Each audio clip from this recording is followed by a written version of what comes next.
سو اس سے بخشش مانگو، پھر اس کی طرف پلٹ آؤ، یقیناً میرا رب قریب ہے، قبول کرنے والا ہے۔ اللہم لک الحمد لا الہ الا انت وحدک لا شریک لک المنان بدیع السماوات والارض ذی الجلال والاکرام۔ اے اللہ، ساری تعریف تیرے لیے ہے، تیرے سوا کوئی الہ نہیں، تو اکیلا ہے، تیرا کوئی شریک نہیں، تو بہت نوازنے والا ہے، تو آسمانوں اور زمین کا پیدا کرنے والا ہے، اے جلال اور اکرام والے رب۔ اللہم صلی علی محمد وعلی آل محمد کما صلیت علی ابراہیم وعلی آل ابراہیم انک حمید مجید۔ اللہم بارک علی محمد وعلی آل محمد کما بارکت علی ابراہیم وعلی آل ابراہیم انک حمید مجید۔ آج ہم انشاءاللہ رزق میں کشادگی کی دعائیں پڑھیں گے۔ اللہ تعالیٰ نے انسان کو پیدا کیا اور پیدا کرنے کے بعد یوں ہی چھوڑ نہیں دیا، بلکہ انسانوں کی ضروریات بھی پوری کی، انہیں رزق عطا کیا، انہیں زندگی بسر کرنے کے اسباب بھی فراہم کیے۔ سورۃ الروم میں اللہ تعالیٰ فرماتے ہیں، اللہ الذی خلقکم ثم رزقکم ثم یمیتکم ثم یحییکم هل من شرکائکم من یفعل من ذلکم من شیء سبحانہ وتعالی عما یشرکون۔ اللہ وہ ہے جس نے تمہیں پیدا کیا ہے، پھر تمہیں رزق دیا ہے، پھر وہی تمہیں موت دے گا، پھر وہی تمہیں زندہ کرے گا۔ کیا تمہارے شریکوں میں سے کوئی ہے جو ان کاموں میں سے کچھ بھی کرے، یعنی زندگی دے اور رزق دے یا موت دے؟ وہ پاک ہے اور بہت بلند ہے اس سے جو وہ شریک ٹھہراتے ہیں۔ تو اللہ سبحانہ تعالی رازق ہے اور اس کی صفت الرزاق بھی ہے، یعنی بہت زیادہ رزق دینے والا۔ اس نے آسمان اور زمین کی تخلیق کے وقت ہی زمین کے اندر معیشت اور رزق کے وہ سارے سامان رکھ دیے تھے جس کی زمین والوں کو ضرورت تھی۔ یعنی جب اللہ تعالیٰ نے زمین کو پیدا کیا تو صرف اس پلانٹ کو نہیں پیدا کیا، بلکہ اس کے اندر اسباب رزق بھی پیدا کر دیے، اور جتنی بھی مخلوقات پیدا کی جو ان گنت ہیں، ہم گن نہیں سکتے۔ یعنی انسان تو انسان، انسانوں کے علاوہ جنات، پھر حیوانات، چرند پرند درندے، چیونٹیاں، کیڑے مکوڑے، سمندر کی مخلوقات جو ان گنت ہیں، جن کی صرف اقسام ہی ان گنت ہیں۔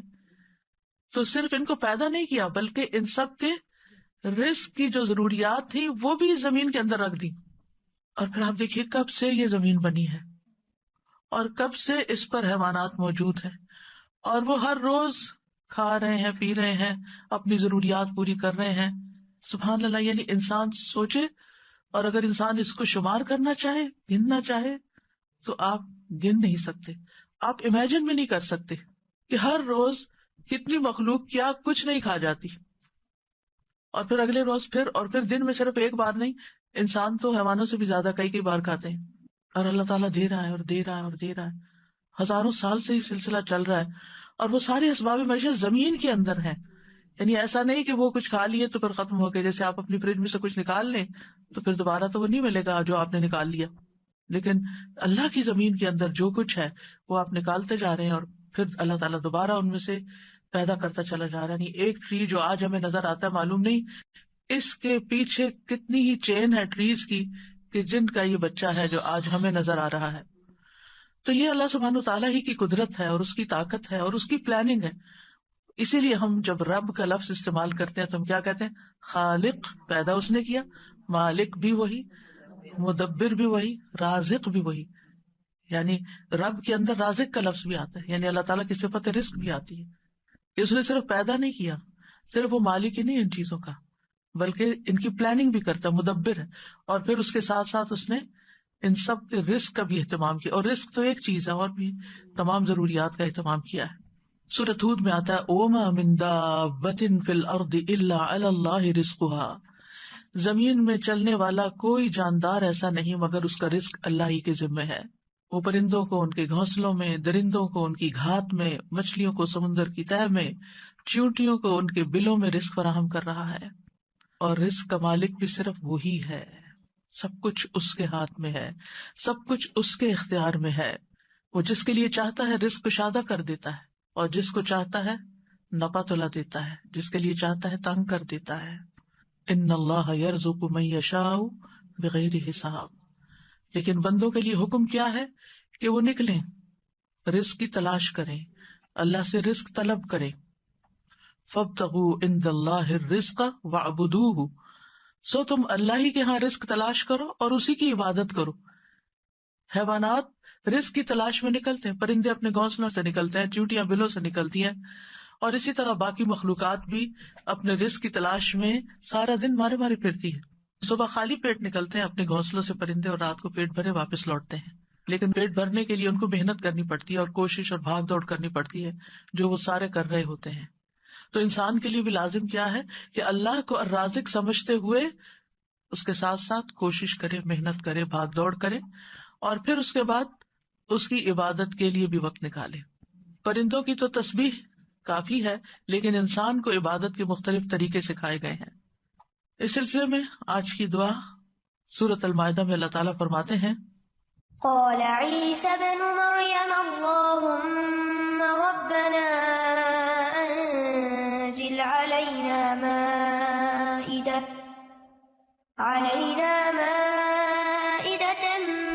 من السماء تكون لنا عيدا لأولنا وآخرنا وآية منك وارزقنا وأنت خير الرازقين. عیسیٰ ابن مریم نے کہا، اے اللہ، اے ہمارے رب، تو ہم پر آسمان سے ایک خوان اتار جو ہمارے پہلوں اور پچھلوں کے لیے عید ہو جائے، اور تیری طرف سے ایک نشانی ہو، اور ہمیں رزق عطا فرما، اور تو سب سے بہترین رازق ہے. اس آیت میں عیسیٰ علیہ السلام کے زمانے میں ایک خاص واقعے کی طرف اشارہ ہے. عیسیٰ علیہ السلام نے جب لوگوں کو اللہ تعالیٰ کی طرف بلایا تو حواریوں نے اس پر لبیک کہا، آپ پر ایمان لائے، اور ایمان میں مزید اطمینان کے لیے عیسیٰ علیہ السلام سے کہا کہ کیا آپ کا رب یہ کر سکتا ہے، اس میں یہ قدرت ہے کہ ہم پر آسمان سے تیار شدہ کھانا اتارے. یعنی ویسے تو اللہ تعالیٰ زمین سے رزق دے ہی رہا ہے، تو ہم چاہتے ہیں کہ وہ آسمان سے ہمارے لیے کھانے کے لیے ریڈی ٹو ایٹ ہمارے لیے ایک خوان اتارے، یعنی پورا دسترخوان نیچے آئے. تو عیسیٰ علیہ السلام نے انہیں اس مطالبے سے روکا اور اللہ سے ڈرایا، کیونکہ یہ ایک طرح کا معجزہ تھا، اور معجزہ طلب کرنے کے بعد اگر کوئی شخص اللہ تعالیٰ کی بات نہیں مانتا تو پھر اس کی سزا بہت سخت ہے. لیکن حواریوں نے اپنے مطالبے کی 3 وجوہات بتائیں کہ ہم کیوں چاہتے ہیں کہ ہمارے ساتھ ایسا ہو. ایک یہ کہ ہم فکر معاش سے آزاد ہو کر، یکسو ہو کر اللہ کی عبادت کریں. دوسرے یہ کہ ہمیں یقین حاصل ہو جائے کہ آپ جو کچھ ہمیں کہہ رہے ہیں کہ یہ اللہ کی طرف سے ہے، وہ بالکل سچ ہے، حقیقت ہے، اور اللہ واقعی ہر چیز پر قدرت رکھتا ہے. اور تیسرے یہ کہ جب وہ دسترخوان نازل ہو تو پھر ہم سب خوش ہو جائیں. ظاہر ہے کہ اللہ کی طرف سے جو کھانا آئے گا تو اس کا تو پھر کیا ہی لطف ہوگا اور کیا ہی اس کا حساب ہوگا. تو ہم اس دن کو پھر خوشی کا دن بنا لیں، ہماری عید کا دن بن جائے، اور پھر ہم آئندہ بھی اس دن کو یاد رکھتے ہوئے ہر سال عید منایا کریں. جب ان کا یہ مطالبہ سنا تو عیسیٰ علیہ السلام نے نہایت عاجزی کے ساتھ اللہ رب العزت سے دعا کی. لوگوں کا یہ مطالبہ اللہ تعالیٰ کے سامنے پیش کر دیا، اور اللہ تعالیٰ سے دعا کی کہ لوگوں کو غیب سے رزق عطا فرمائے جو ان کے اگلوں اور پچھلوں کے لیے ایک یادگار خوشی کا دن بن جائے. اور یہ ایسا معجزہ ہو کہ لوگ اپنی آنکھوں سے دیکھ لیں کہ کس طرح آسمان سے اترا، یعنی وہ زمین کے رزق سے پھر مختلف چیز ہو، کیونکہ زمین کا رزق تو سب اپنی آنکھوں سے دیکھتے ہیں، جو کچھ زمین پیدا کرتی ہے اور جو سمندر سے اور مختلف سورسز سے ہمیں رزق حاصل ہوتا ہے. لیکن یہ جو آسمان کا رزق ہے obviously یہ زمین کے رزق سے مختلف ہوگا، تو اس سے ہمارا ایمان بڑھ جائے گا. تو عیسیٰ علیہ السلام نے عرض کی، قال عیسی ابن مریم اللہم ربنا. آپ دیکھیے دعاؤں میں یا اللہم آتا ہے یا ربنا آتا ہے. یہاں عیسیٰ علیہ السلام نے دونوں صیغے استعمال کیے ہیں. اللہم ربنا یعنی حواریوں کا مطالبہ قبول کر کے اللہ سبحانہ تعالیٰ سے نہایت عاجزی کے ساتھ دعا کی کہ اے اللہ، اللہم اے اللہ، ربنا جو ہمارا پالنے والا ہے، جو ہمارا رب ہے. اور اس سے یہ بھی ظاہر ہوتا ہے کہ عیسیٰ علیہ السلام اپنے آپ کو نہ اللہ سمجھتے تھے، نہ اللہ کا بیٹا، اور نہ ہی رب سمجھتے تھے، بلکہ وہ اللہ سبحانہ تعالیٰ کو یا اللہ اور یا رب کہہ کے پکار رہے تھے. تو اس سے کیا ظاہر ہوتا ہے کہ وہ خود رب نہیں تھے، اور نہ ہی وہ اس کے قائل تھے، اور نہ ہی وہ کسی چیز میں اپنا کوئی اختیار سمجھتے تھے. اور پھر یہ بھی دیکھیے کہ حواریوں نے عیسیٰ علیہ السلام سے یہ کیوں کہا کہ آپ دعا کریں. اگر وہ انہی کو رب مانتے ہوتے تو انہی سے مانگ لیتے. تو ان سے جب انہوں نے یہ کہا تو اس سے یہ پتا چلتا ہے کہ عیسیٰ علیہ السلام کے ماننے والوں کے ذہن میں کہیں دور پار بھی یہ خیال نہیں تھا کہ عیسیٰ علیہ السلام اللہ کا کوئی حصہ ہے نعوذ باللہ، یا کوئی بیٹے ہیں، یا کسی بھی طرح الوہیت کا کوئی مقام رکھتے ہیں. وہ ان کو ایک نبی کے طور پر ہی سمجھتے تھے. تو انہوں نے اللہ سبحانہ تعالیٰ ہی کی ربوبیت کا اس بات کیا یا اس پر ایمان لائے. پھر کہا کہ تکون لنا عیدا لاولنا وآخرنا. عید کا لفظ عاد یعود سے ہے، لوٹ کر آنا، یعنی وہ خوشی جو بار بار آئے، ہر سال پلٹ کر آئے. یہ سالانہ بھی ہو سکتی ہے اور ہفتہ وار بھی. مسلمانوں کی 2 عیدیں سالانہ ہیں اور 1 ہفتہ وار ہے. اس کے علاوہ کوئی اور عید ثابت نہیں ہے جو ہم نے خود سے بنا لی ہے عیدیں، وہ قرآن و سنت سے ثابت نہیں ہے. تو ہم سالانہ عید تو اچھی طرح مناتے ہیں، لیکن افسوس یہ کہ جمعے کا اہتمام کم سے کم ہوتا جا رہا ہے. جمعے کے دن بھی غسل کرنا چاہیے، اچھے صاف ستھرے کپڑے پہننے چاہیے، تیار ہونا چاہیے، اہتمام کرنا چاہیے. یعنی جمعے کا دن عام دنوں کی طرح نہیں ہونا چاہیے.